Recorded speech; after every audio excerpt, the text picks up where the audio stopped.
Hello, welcome to day 2 of Vlogmas. Still feels a bit weird. I haven't worked out the greeting yet. It will fall into place. It will fall into place. Today, I thought I would do a bead and chat because it's something I quite like doing over on Patreon on the Biscuit Brew, for the Biscuit Brew crew. I do just like doing bead and chats. I find it a good way to connect with you, and also it's a way to make me spending time bead weaving that a little bit more interesting. Miso is also saying hello. She has come along for the chat. What's up? She's flomped on the floor under the sofa, so I can't even reach her. Of course. Anyway, but of course now she's got the zoomies. Before I get into it, I am going to cut to me opening advents, just so it doesn't sort of disrupt the flow of when I'm actually chatting. So cut to Advent Hannah. Go. It is Advent time, the second day of Advents. So, brief rundown on what Advents I have this year, if you haven't watched yesterday's video. I have my own Advent calendar, chromatic yarns. I'm a yarn dyer, if you aren't aware. So chromatic yarns, those are inspired by spells from Dungeons and Dragons. I also have Alison of Lofty Loops Advent calendar. I did a swap with her. I also did a swap with Selena of Through the Wardrobe Yarn Co. So I have her Nutcracker Advent. And then I have the Ultimate Tea Lovers Burned and Blend Tea Advent. What I was going to say is, this is not an ad for Bird and Blend. I am an affiliate with them, but I bought that with my own money, so they did not send it to me for free. Shall we start with chromatic yarns, get it out of the way, because I already know what it is, so it's not exciting for me.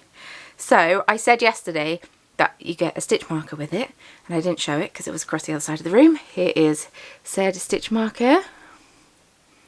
It's a little spell book on a clasp. Cute, no? Very cute. So we have that, and then today's colourway is this one. It's a lighter blue than it's showing on camera. This is Wall of Ice. I mean, it's not a pale blue, but it's a lighter blue than it's showing on camera. So it's got some royal blue, it's got some light blue, it's got some black speckled through, and yeah, I really like this one. It's really pretty. That's Wall of Ice. Next up, shall we do, yeah, I'll do Alison's Lofty Loops. So day 2, Frozen Tundra.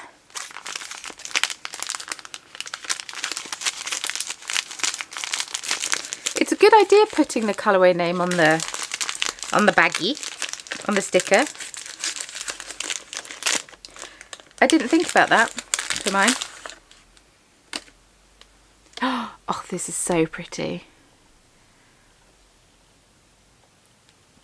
Icy blue, and then it's got some golden yellow through it. So pretty. And then Selena's number 2. So because this is an even day, this one is going to be Surrey.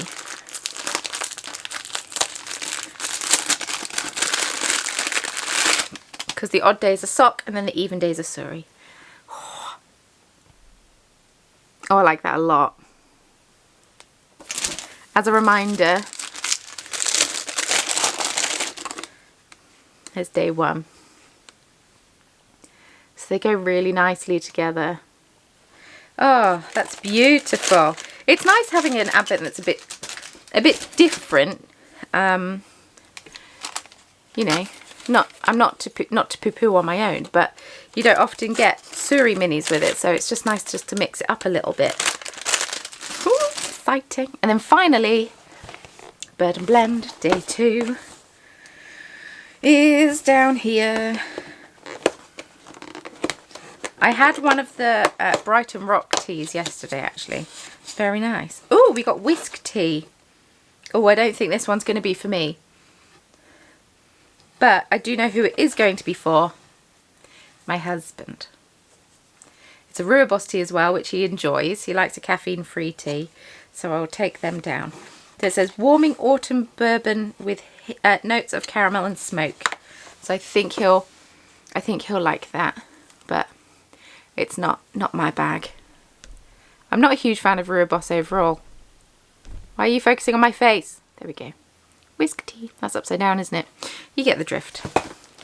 And yeah, that is Advents for today. Anyway, bead and chat. So today I'm going to be bead weaving these little Christmas puddings. It's a pattern that I designed a couple of years ago for when I did a 12 days of Stitchmas countdown advent type thing, where I did 6 stitch markers and 6 mini skeins. That was 2021. I keep thinking I have a mark on my face. I don't. There's a mark on my screen on the camera.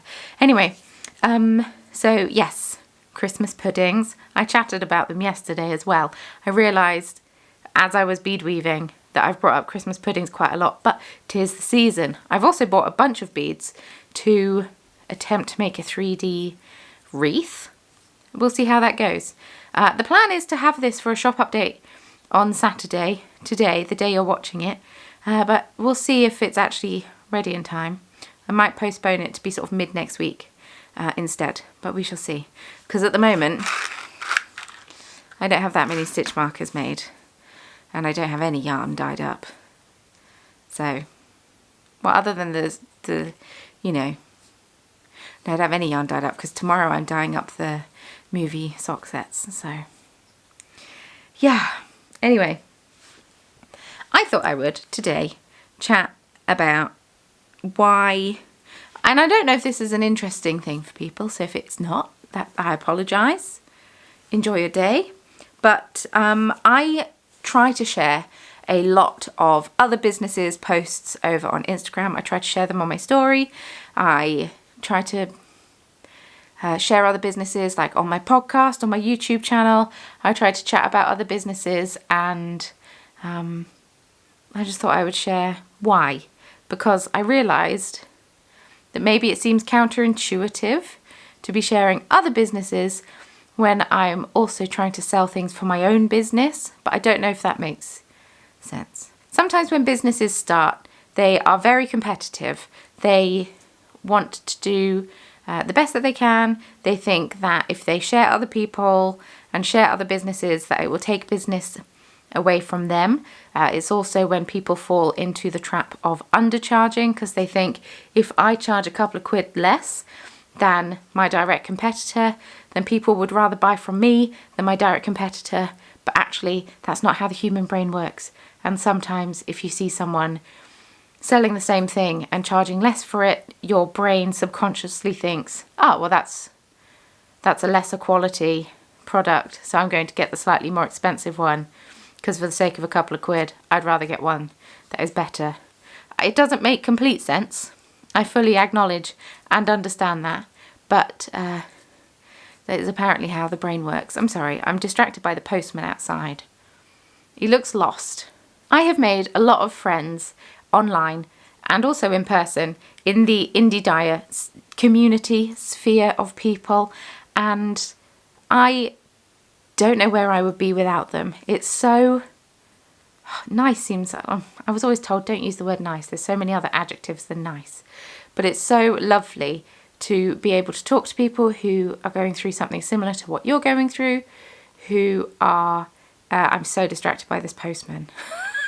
It's so lovely to chat with people who are experiencing a similar thing to you, who are working in a similar field to you, because if you're unaware, this is my full-time job.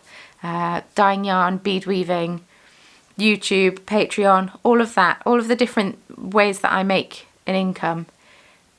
He's going to get so confused because my postbox is not on my front door. Oh no, he's walked past. It's a very lonely job, is what I was trying to say. I work by myself a lot of the time, and also my husband works incredibly hard and incredibly long hours on his business, because he has his own business too. He runs a bakery and he works incredibly long hours. So it can get a little bit lonely sometimes working for myself, by myself, and it's really special to have those people that I can commiserate with, I can celebrate with, I can message and say, hey, is anyone else anyone else's sales slow this month, or is anyone else having struggle selling anything this month, or I really like this technique but I don't know how to pull it off, does anyone have any tips? It's just so nice to have that community hub. And yeah, I truly think that to maintain the community, to maintain these friendships that I have built, supporting another business is so key, because it doesn't take away from mine at all. It kind of ties into the expression, a rising tide lifts all ships or all boats, or I'm not 100% sure who quoted that. It's just one of those things. And it's the idea of collaborative growth. So ideally, for example, say that Skein and the Stitch, Jess, launches a collection, and I share her posts and other people share her posts. That shows her collection to a whole new audience that potentially didn't know that she existed. Lovely. They flock to her. They think, oh, this is nice. This is nice yarn. She's a wonderful yarn. Oh, she does candles. She does candles as well. Oh, but this is amazing. Stitch markers. Oh, yes. And so they follow her. They love her stuff. They shop with her. She's got new customers. Fabulous. Hypothetically, Jess sees that I have done that and sees that that's potentially helped her business. I don't know. I don't know how much of an influence I have over people, but I know fully that I have definitely gone and followed people after I've seen other people have shared their stuff. Anyway, hypothetically, Jess has seen that I've shared her stuff and thought, oh, sweet, Hannah's shared my stuff. That's so nice. And then I launch a collection. So she thinks, oh, well, as a way of thank you, I'm going to share Hannah's collection because she shared mine, it helped me out. So if I share hers, it helps her out. And then this is a fun mutual thing that we have going on. So then my collection gets shared to her customer base, who potentially don't know who I am, who have no idea that I exist. Something that I have noticed about my own business is that I have a lot more international customers than UK-based customers, which is not a common thing for UK dyers at all. From what I have seen, I, once again, could be wrong. I don't have a deep, in-depth knowledge of every single person's analytics on anywhere. I don't know. But just from from casual conversations that I've had, I have a lot more customers in internationally than I do in the UK. It always surprises me when I have a chunk of UK orders. I'm like, oh, this is fun, because most of my advents, for example, went internationally, which always surprises me. But sharing each other's posts, it just kind of encourages mutual support of one another's business. I want to see my friends thrive, and I hope they also want to see me thrive, because them thriving doesn't take away from my business doing well, and vice versa. It's just fun. I like it. One of the other reasons that I love sort of contributing to and fostering a community in the indie diosphere, between indie dyers specifically, is, like I was earlier saying, it's such a good way to sort of pool resources, to pool ideas. If you're feeling a bit stuck and you want something new, for example, my Legends and Lattes collection, I don't think it would have been what it was if Selena of Through the Wardrobe Yarn Co. hadn't been on the end of the phone. I was messaging her every single day that I was dyeing up these colourways. I'd attempted to dye these colourways in August and they completely failed. They didn't fail. They're beautiful colours. They're beautiful. It's just not what I was envisioning. I've got them upstairs ready for me to twist, along with so much other yarn. And yeah, I was messaging her every single day that I was dyeing it and asking what she thought. And at the end, I laid out all of the colours and thought, what colours am I missing? And she helped me decide what semi-solids to dye up, and it was so helpful. We also have an Indie Dyer Discord where people can share resources. They can share, there's a lot of people chatting about ovens at the moment, which I absolutely love and potentially will need in the near future. Like I mentioned yesterday, I think it's almost time for me to get an oven. So it's so useful and amazing to sort of foster that community where you can have help, essentially, because I honestly think I would be lost if I didn't have my friends in the indie dyer community, because I don't know, who would I ask questions of? I would ask Mario, and do you know what he doesn't know much about? Yarn dyeing, although he might actually be quite good asking about ovens, but yarn dyeing overall, not helpful. Now, this is going to sound a little selfish, but I don't support other businesses just to big myself up. I'm going to say that first and foremost. I support other businesses and share their stuff because, like I say, I truly want my friends to succeed in business. I truly think there is enough room in the indie dye world to where everyone can do well, you know? But I will say that the public perception of someone who shares other people's stuff is generally, well, anyway, that I'm going to only speak for myself. If I see that a business is only promoting themselves and never promotes anyone else, I always think they're in it for themselves, they're in it for the money, they're not in it for the community. And it kind of turns me off of their business a little bit. I could be completely wrong in that. I am willing to be completely wrong in that.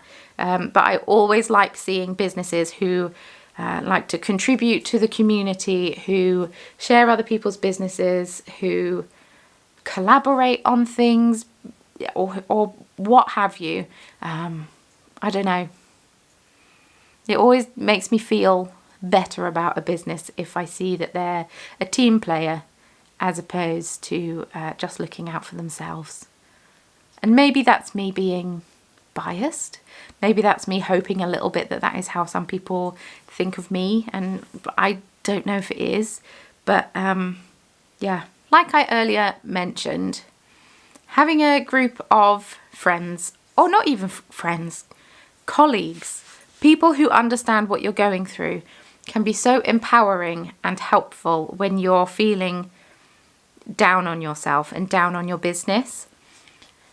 There's been many an occasion when I've dyed some yarn and I've thought, I don't actually like this yarn that I've dyed. I think it looks terrible. And I've posted it in an indie dye Discord and people are saying, oh, it's so good and blah, blah, blah. They hype you up. Or they say, have you considered trying this instead? Or have you considered adding this colour in? And it's so helpful having people that take different approaches to looking at colour, looking at influences, looking at themes, and contributing to sort of the overall goal, which is, well, let's be honest, dyeing yarn is almost like creating art, isn't it? So it's nice having, not criticism, I'm not a huge fan of criticism overall. I don't take criticism well, I freely admit that. But having constructive feedback, let's say, can actually be so helpful. And if you're feeling down on yourself, or you've launched a collection and it hasn't gone how you thought it was going to, or you've done a shop update, or you've done a sale and no one's buying anything and you're just feeling a bit downtrodden, you know, we all have those days. We all have those days where you launch something you're really, really proud of and then no one buys it. Or in my case, there's one video in particular that I'm so, so proud of and I think is so, so good. And it's struggled to get views and it did make me feel really terrible about myself. But not about myself, but about my ability to make videos, really. I don't know. I mean, I don't get tens of thousands of views on videos anyway, but I put so much work into that and I was so passionate about it and excited about it. And then it was like, oh, cool. I got the same amount of views as usual. Anyway, that's by the by. But in moments where you feel like that, you can have a community around you to lift you up, to make you feel better, to, if your collection's not going well, they can share your posts and hopefully it will boost it to a new audience or what have you. It's, yeah. I know there's only so much money to go around and cost of living is really difficult at the moment. It's hitting some small businesses really, really, really, really hard. So having the community aspect there is so important and so helpful because, I don't know, I truly believe, I don't think my business would be what it is without the community aspect of the indie dyer sphere. And obviously there's all sorts of little cliques within the indie dyer sphere, which can be a little bit awkward to navigate. Not awkward as in awkward, but uncomfortable maybe sometimes. I'm very much a lurker in group chats. So I feel like I'm participating quite a lot, and then I actually look and think, oh no, I don't participate much at all. So I'm very much a lurker. I think it comes from I've been too chatty in the past, and therefore then people just stop responding. And not in indie dyer chats, but in other chats, people stop responding. So I think that's kind of tainted me a little bit. I'm very much a lurker, but I do like to hype people up. I like to share people's posts. I like to comment where I can. I like to do all of the things that the Instagram algorithm enjoys and likes. And I love promoting other businesses, especially if they belong to my friends, because I want my friends to succeed. And I don't think there is any harm in that at all. I don't know if I've made any sense in this video. This was definitely a video I should have scripted. I made some brief bullet points on my phone, but I didn't flesh them out very well, so I don't know if I actually made any sense through that. But anyway, thank you so much for watching day 2 of Vlogmas. I hope you enjoyed this video. If you did, it would mean the world if you were to give it a thumbs up, and if you were to subscribe if you want to. Feel free. There is a very small shop update this evening. I don't know if it's going to be for stitch markers or not. I would have announced it on Instagram by now, don't worry. But it's definitely going to be very limited quantity of sock sets I'm dyeing up tomorrow. And yes, thanks so much for being here. Thank you so much for being you. Thank you for supporting me and the community. I truly do appreciate it. I hope that you enjoy the rest of your weekend, and I will see you very soon in tomorrow's video. Bye.